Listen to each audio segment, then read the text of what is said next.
انا متاكد وعلى يقين انك مخبي بلاوي. انت ايه اللي خلاك ترجع مصر دلوقتي يا محفوظ؟ محفوظ النبادي يا باشا تعدى كل الخطوط الحمراء.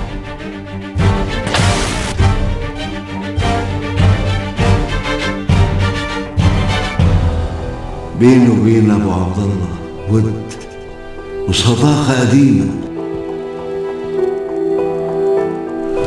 كل الجرايم دلوقتي بتتعمل بعين فجرة والاسم أكل عيش.